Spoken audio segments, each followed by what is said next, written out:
Bonjour, hello, namaste, and assalamu alaikum, everyone. And good morning.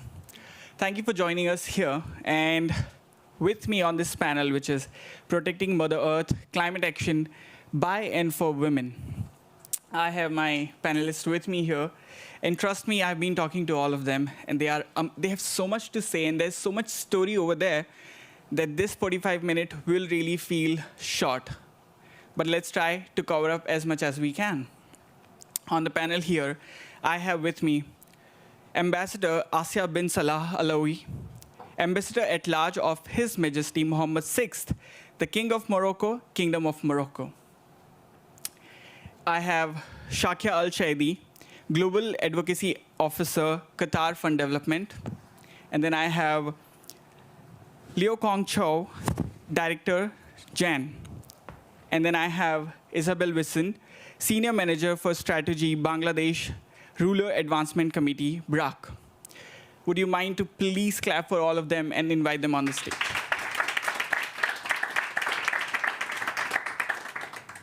Thank you.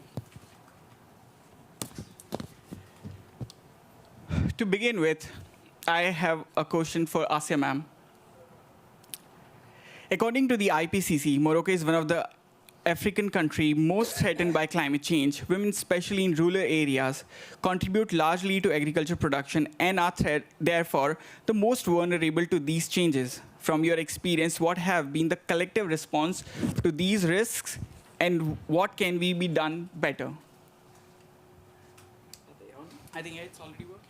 Or you want to change it? You can use this one, I can check that. I'll try, it must be working, thank you. Good morning, everybody. Thank you for having me. Thank you, Ashak, for moderating, and the panel, interesting panel. Well, as you know, we are facing global risks. So the answers have necessarily to be collective and global. So if you allow me, in the very, very few minutes, unfortunately, we have, I'll try to answer first the collective response of Morocco as a state, as the most stable state in the region, in a very, very among turmoils. And then I will give just a couple of examples about women programs, specific programs, women and climate. So collective response of Morocco is very well known. I don't want to dwell on that. As I said, stability, political, economic, financial, and real driving force in Africa.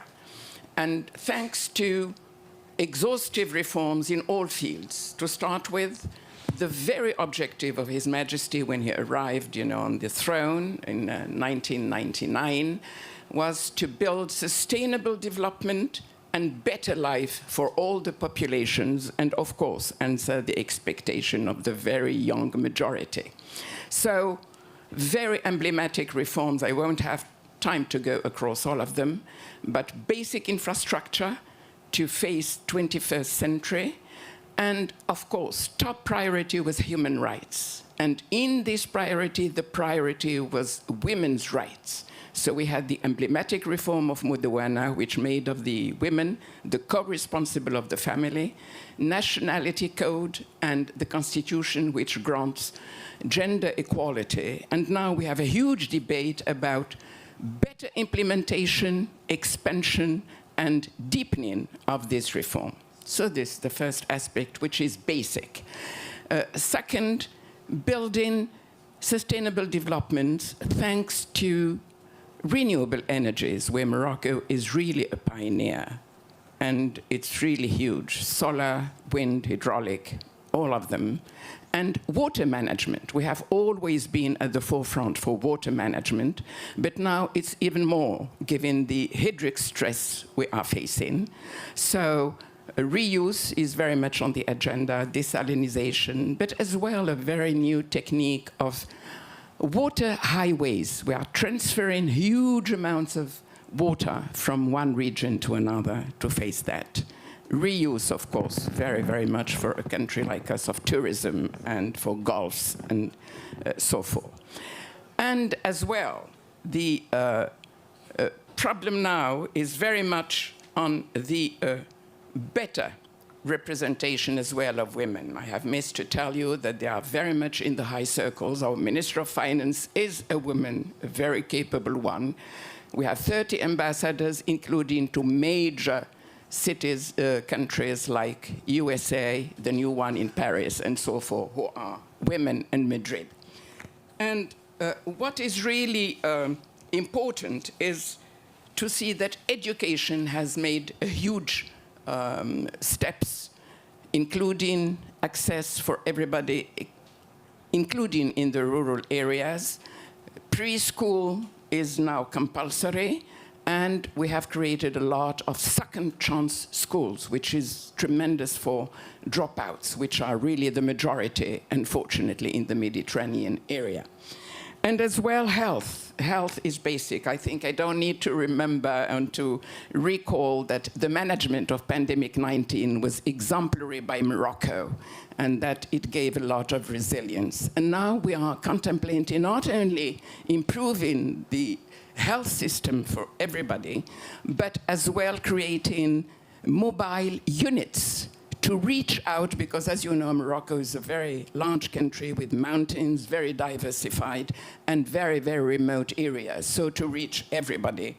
And I don't need to insist on agriculture, which is one of the pillars of our economy, and where we have, after the green plan, we are now having green generation, and the focus is on very small tenants and farmers, where women are most of the time the majority, to facilitate the access to the inputs and to everything. The Environment Charter, of course, environment is very high on the agenda, and the Foundation Environment is focusing on education for everybody, which is done in large public spaces as well, and for kids, a prize for the kids who write better articles on environment and so forth. So we are really very much looking forward to the results, of this education.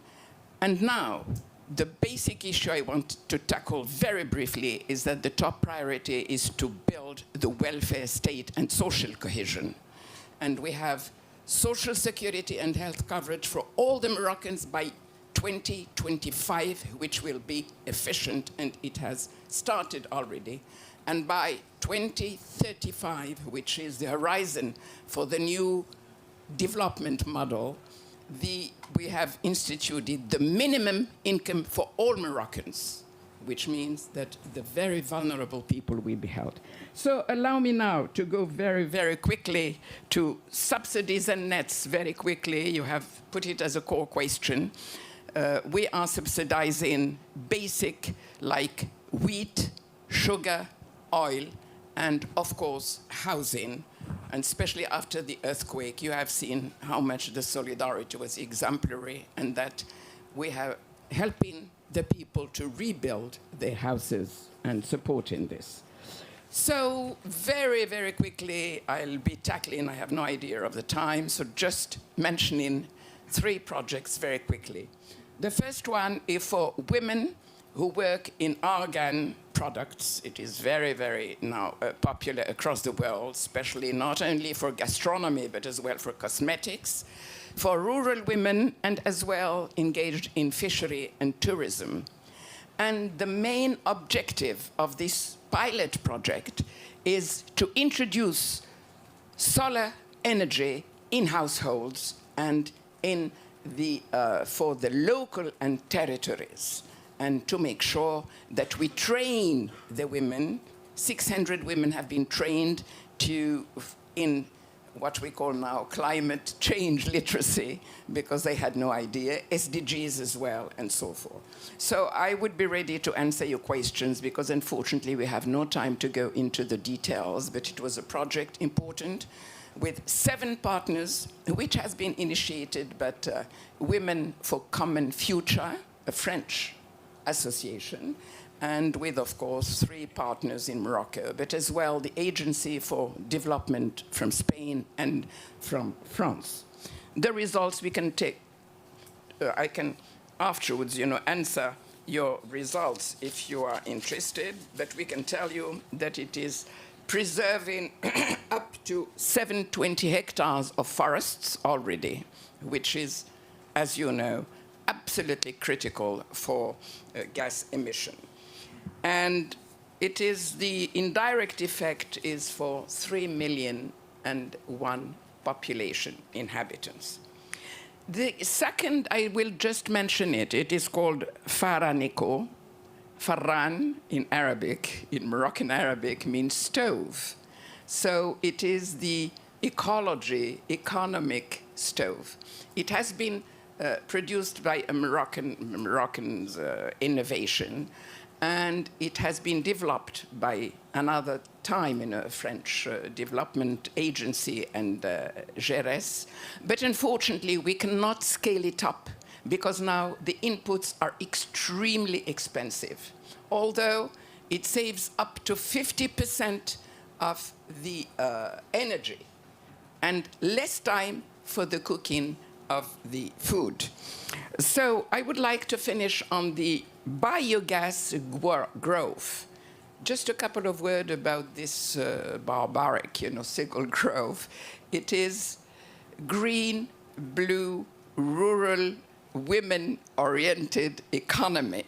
And it is a foundation I have the honor to be part of, and which is parity, equal men and women, and chaired by a woman.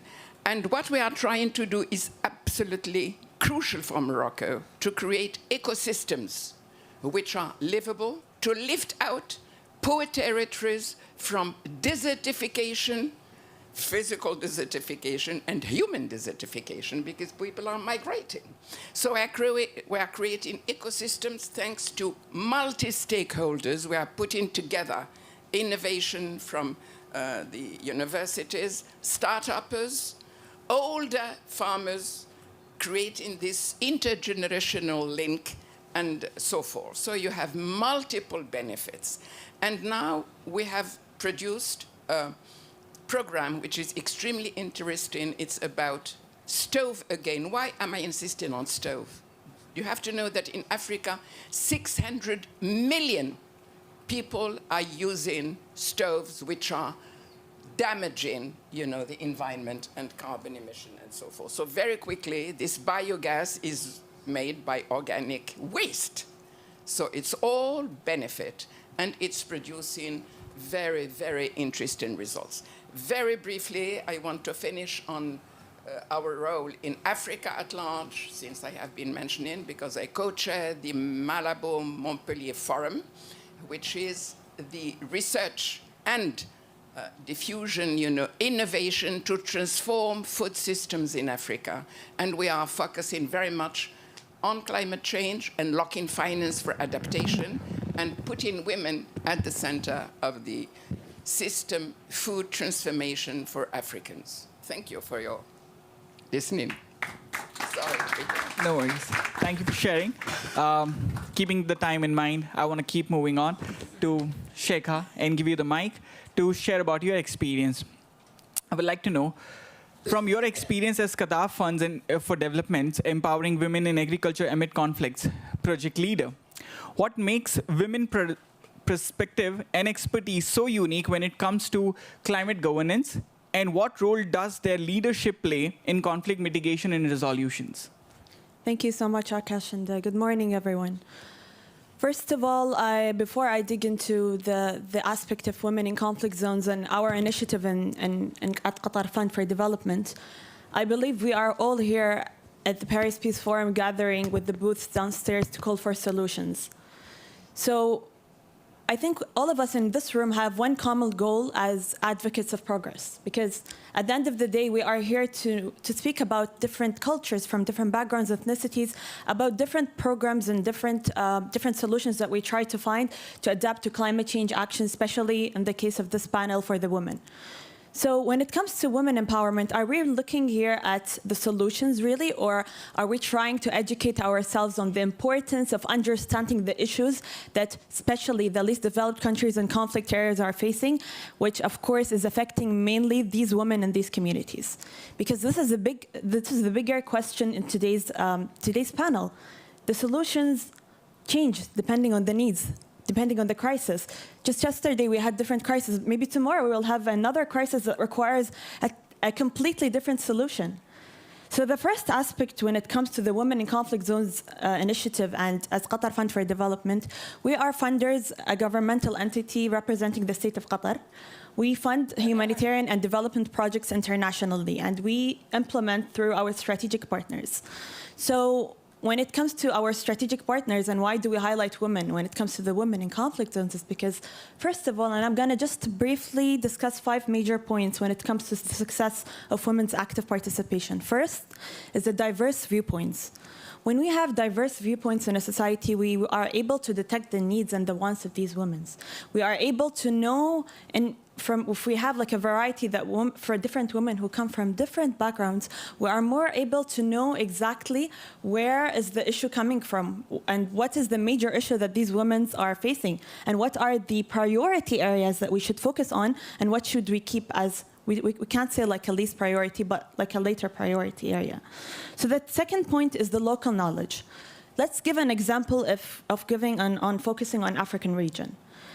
When we, as Qatar Fund for Development, collaborate with partners in, let's say, African regions, why are we collaborating with NGOs in African regions and not NGOs that are out of Africa for the reason of Africa? Because we need local expertise that have the local knowledge. And having women within these expertise helps us to detect strategies that we could be impactful and have more efficiency when it comes to the results frameworks that we are trying to achieve as bigger nations. The second is the adaptation and resilience. So I think this is also a conversation that is very well spoken about, the resilience and the adaptations, and finding innovative ways to address women and health needs, in health and education and climate change, and especially in the agricultural field. For example, as a way with Qatar Fund for Development, only last week we work with an NGO that is called the Global Green Growth Institute, and our projects are based in the Pacific and the Caribbean islands.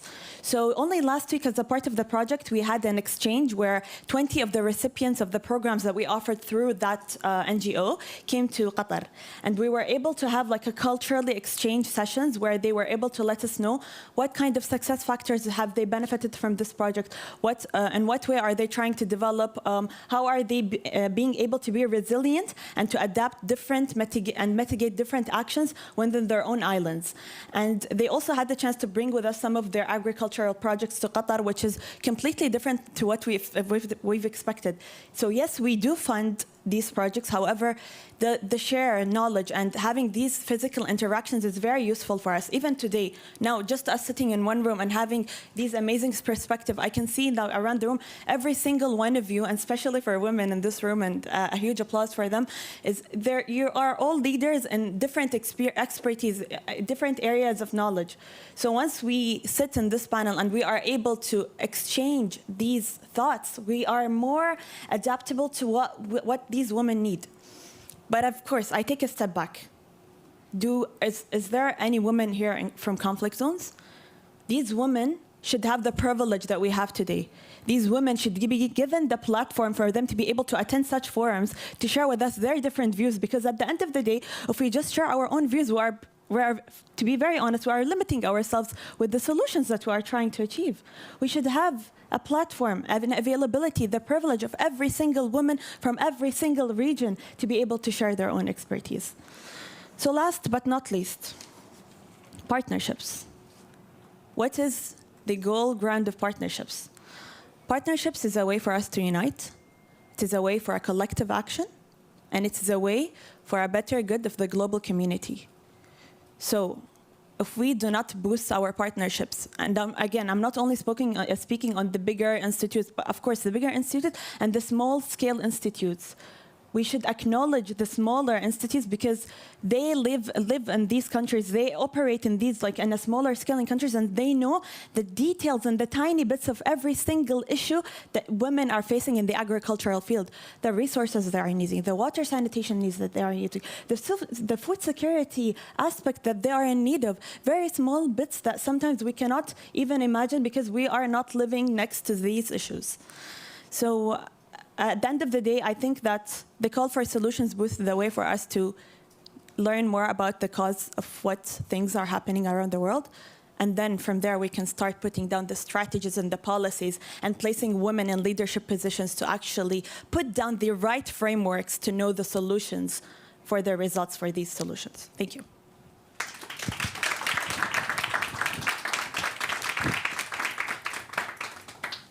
That was really insightful, and I appreciate you speaking on those points. Heading on to Kong Chao, I have a question for you as well. With a population of over 1.4 billion people in China, it's the world's largest polluter out there. But along with that, it also is the second largest solar energy park over there. It's rapidly expanding its renewable energy sources in order to be climate neutral by 2060. With the mixed state of affairs, what does this fight against climate change looks like in China at national and at grassroots level? What role does civil society play in an environment where its action is restricted? Do women and young people have a special role to play to accelerate it? Thanks for having me in this panel, and also I guess it's nice to speak at the Paris Peace Forum, where I started from Sciences Po and then graduated from there. So I'm very honored to be here.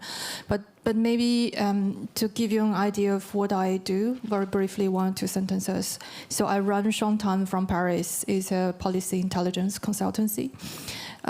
Basically, I positioned myself to explain China's ongoing decarbonization and energy transition to the rest of the world, because information has not always been available for the rest of the world. And back to your question, I guess I will have to fact check whether China is home to the second largest, if not the largest, solar panel park.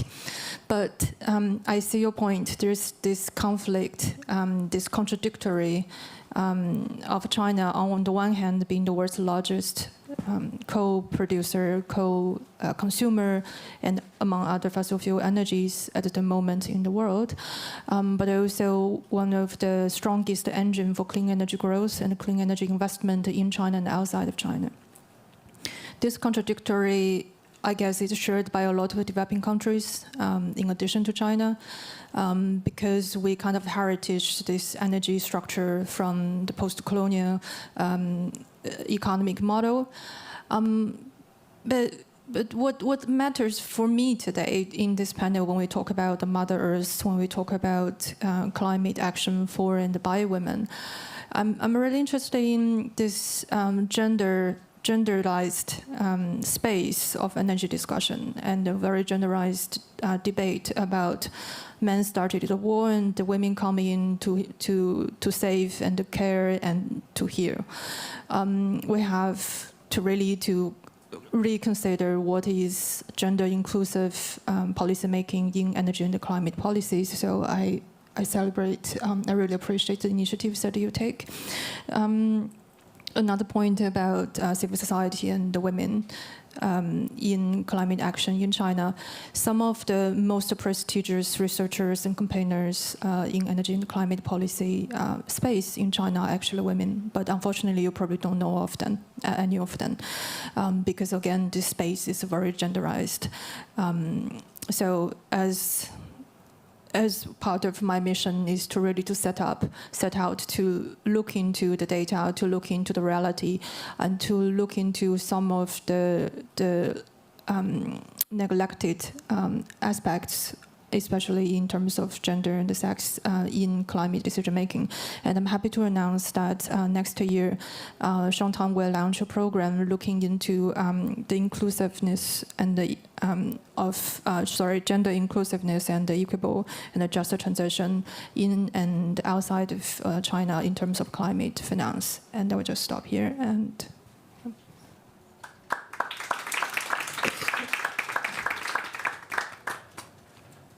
Thank you for speaking.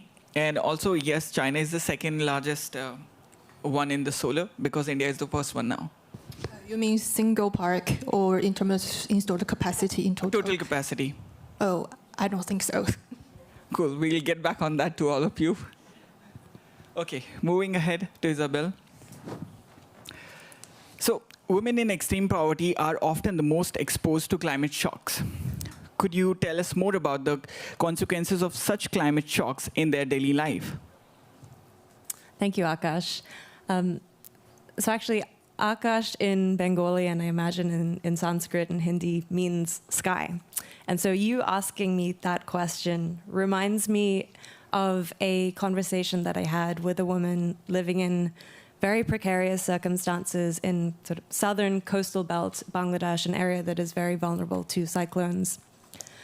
And she said to me, every time she sees a cloud form in the sky, she fears for her life and the life of her children.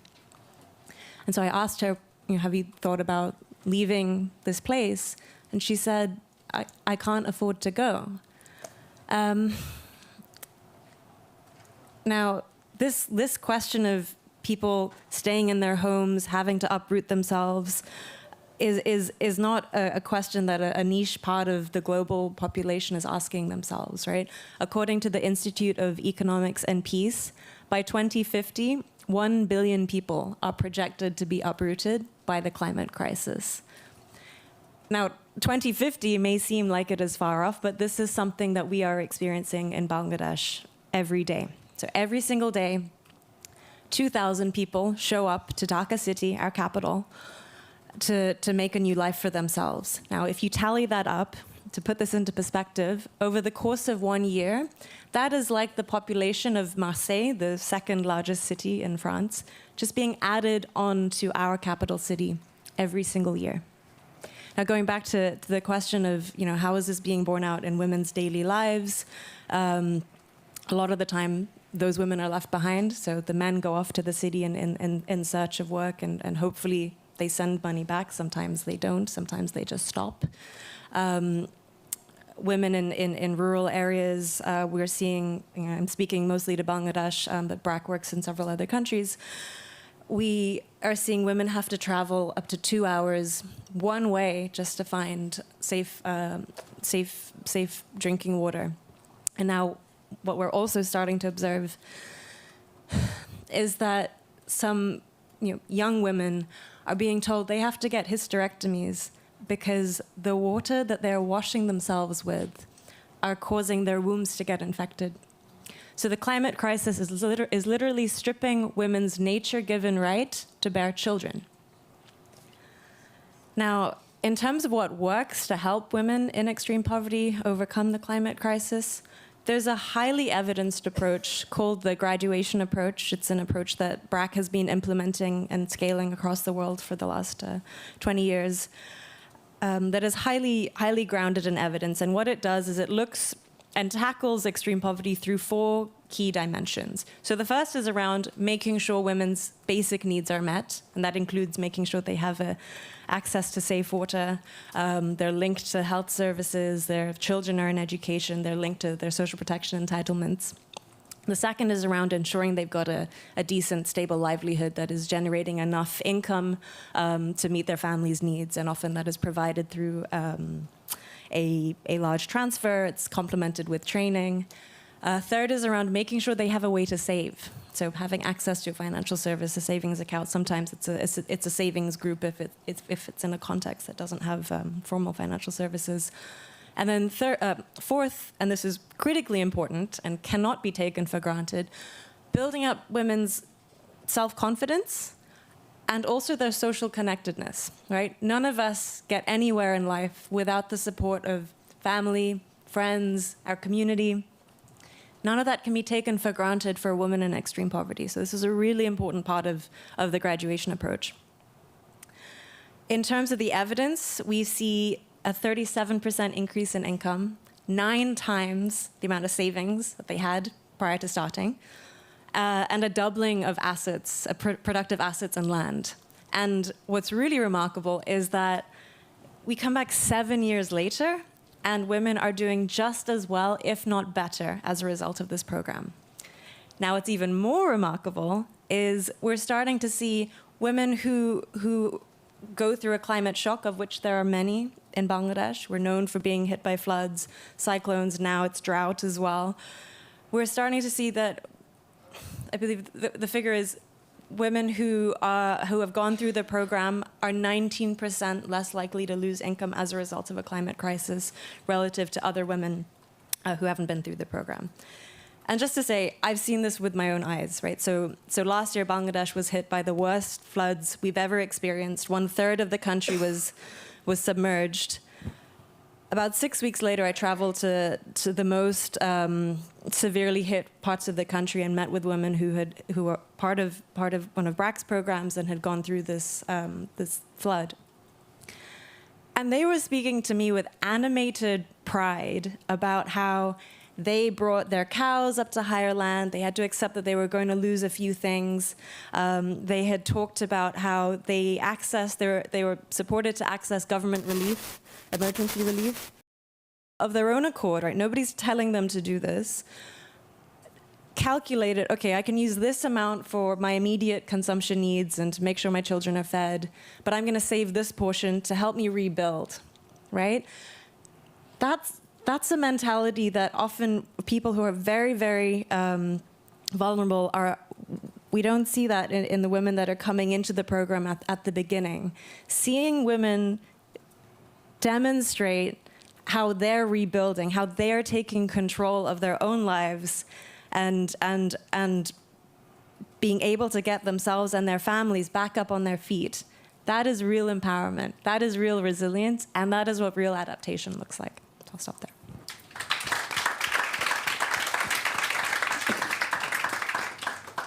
Following up to what you said, in spite of vulnerability, what is grounded in evidence to enable them out of extreme poverty, and what can the global community do? What can the global community do to support them? Thank you. So I'll speak to the second part of your question. In terms of because I've spoken to what's grounded in evidence, the global community must not take its focus off of Sustainable Development Goal #1 of ending extreme poverty, right? So we often hear about people talking about the climate crisis and climate action as though, maybe we need to divert our attention to this instead of the goals that we'd set for ourselves a few years ago. Absolutely not. If we want to be resilient to the climate crisis, we have to focus on building people up and bringing people out of extreme poverty. It's not a dichotomy. We have solutions that are proven. We have to scale them. We have to scale them through governments and not just non-governmental organizations like BRAC. BRAC and many other organizations are here and ready to partner with governments to be able to do this, and we're starting to do that in a few countries in Asia and Africa.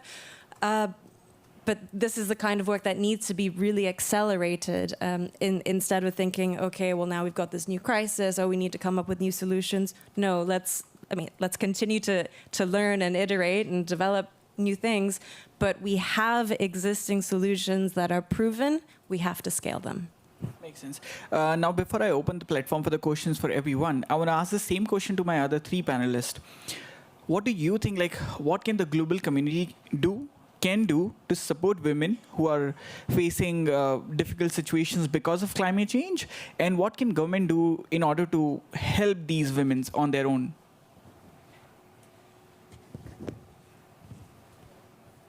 Well, this is really a vast program. It will take us 3 days, just to try to begin to answer. I think that the global community is a real fiction. You cannot get anything from the global community and global because we have so many decisions that have been taken. We have so many agreements which have been signed. What is the result? Sometimes peanuts. And I would like to focus here, what can we do better in order to address women? First of all, to improve the global situation of their own countries, because you always have a trickle-down effect when you improve governance, when you improve vulnerable groups, and when you have availability of stability, of non-conflict zones, and so forth. Second, we really have to take care of literacy at large. We will never repeat it enough. Education is really the basic thing in all fields. Legal literacy, so women know better whatever rights they have in order to be able to implement them. Digital literacy. Now people are really requesting just how to function the WhatsApp. Illiterate women, it is so much, expanded that they're really anxious to do it, and sometimes they can't.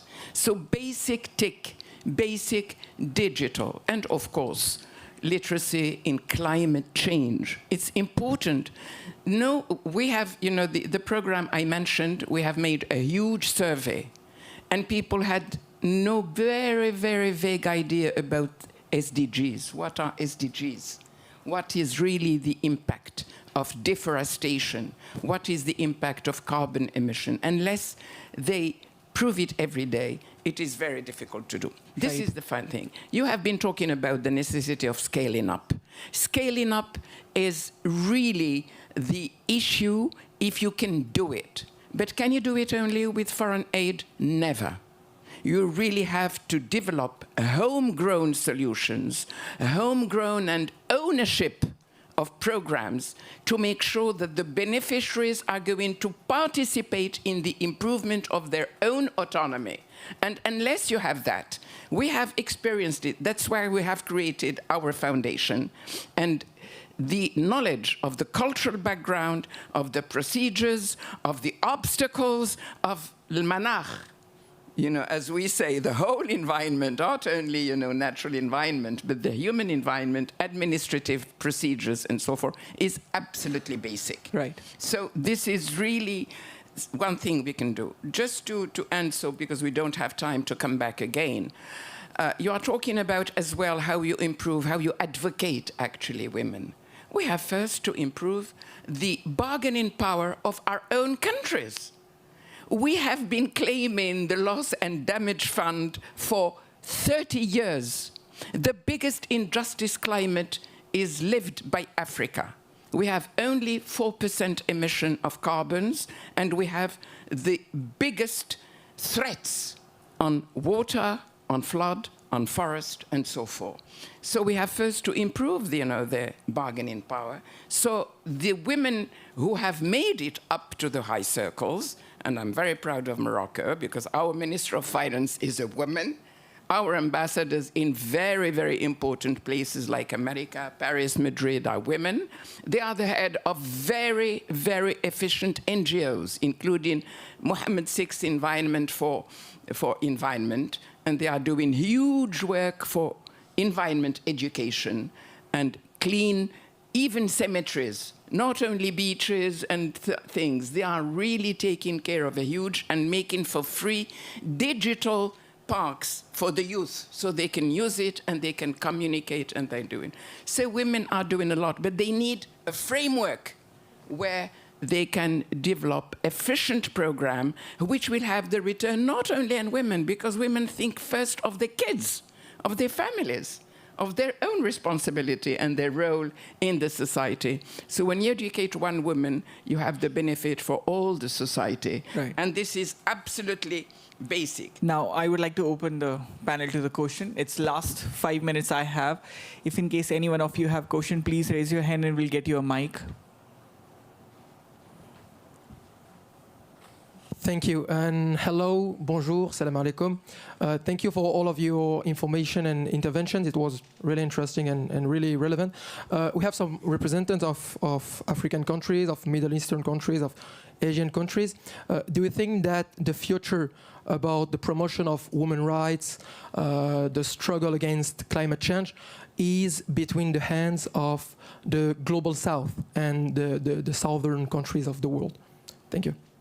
would like to take the question? You May I want? very quickly respond? And also in response to some of the great points that have already been made. In the feminism space, we always say women is a situation. What do we mean by saying women is a situation? It means in a hierarchy power structure, those in a weak position are always share the same situation that the women feel we face in day to day. And that is a situation. Being in the global south is a situation. Being in a developing country, in the least developing country, is a situation. Being not able to ask for the loss and damage fund that developing country deserve is a situation. And all that needs more fundamental and comprehensive change in the system. And that's just point one. And I also appreciate that all these great initiatives that like BRAC has implemented, we need to scale that up.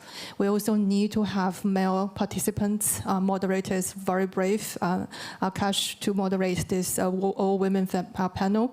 We need that solidarity, and we need women on the table. We need women on every table. But again, just to be very cautious that we shouldn't have like youth washing, like gender washing, greenwashing.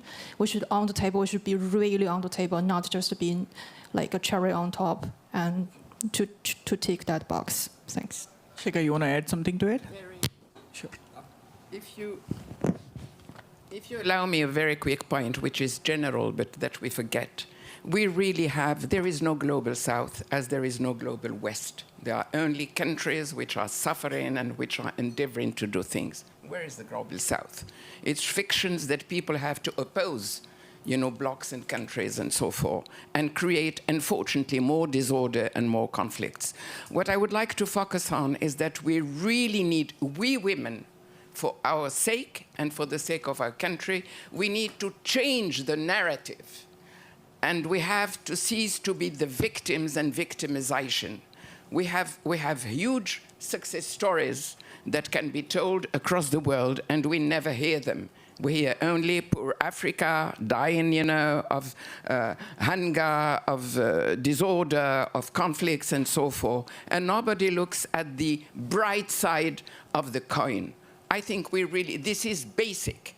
This is really how we can build a better future, and we have a lot of potential to do that. So the narrative is absolutely basic, and we have to stop telling these terrible narratives about it, and as it is as well for values. The Western values are the best, and we have no values in the Arab world. This is fake, just fake news.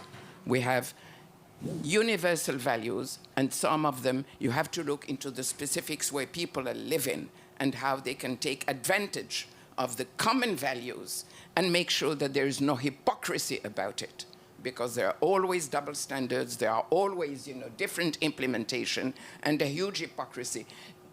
Do what I say and don't do what I do. This is sometimes people who are labeling.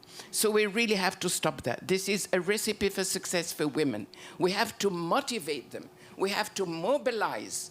We have to fight our real enemies, which is climate change, misery, poverty, and so forth, and not, sometimes just fake news. I think, sorry to make this point, but I think it's basic that we keep it all in the back of our minds, where we are trying to act for better world for us all. Right. Shikha, you want to add to it? Yes, thank you so much. I just wanted to add to Ambassador Asia's point is actually, when it comes to women empowerment, it's very crucial for us to realize the potential of these women. Because how are we going to realize the potential of these women if they are not given the right education and the right platform? So education is the key for everything, and this is where the capacity building programs plays a crucial role, especially in the rural areas of women in different regions around the world. And as you've also spoken, Ambassador, about the different divisions and the different ideologies that are going all around now, at the end of the day, we are all human beings. We are all looking for our basic rights. We are all wanting to live. We all want our ideas to be heard, our voices to be listened to, and most importantly, our effective contributions to our societies. So the question is, yes, we are accelerating actions. Yes, we are trying to build more efficiency, but are we putting down the right frameworks and strategies that is fit for every single region to maximize the needs and the priorities of these young women and women in different fields, especially in the agricultural field. Thank you. Isabel? Yeah, just to make one brief point, I think when it comes to the climate crisis, we do need to do away with this separation and this dichotomization of global north and global south. The climate crisis is affecting all countries everywhere. Now, currently, developing countries are being hit the first, and we're being hit the hardest. But I don't think it will be long before countries from the West or the global North will be coming to us and saying, tell us what you do. Show us what your solutions are. Tell us how we ought to be dealing with these situations. And a lot of those lessons will come from some of the women that I was talking about earlier, who are already experiencing this and learning how to rebuild, and some of the organizations that we're all working with. So I think we need to, in the interests of global solidarity, this is a crisis that all of us are in, but we do need to recognize that developing countries are being hit first, and therefore we're developing the solutions first. Thank you so much. Thank you, everyone, for joining us for this session. And I would like to thank all of you for being here. And it's been an honor to share on stage with 4 women who are doing amazing work out there.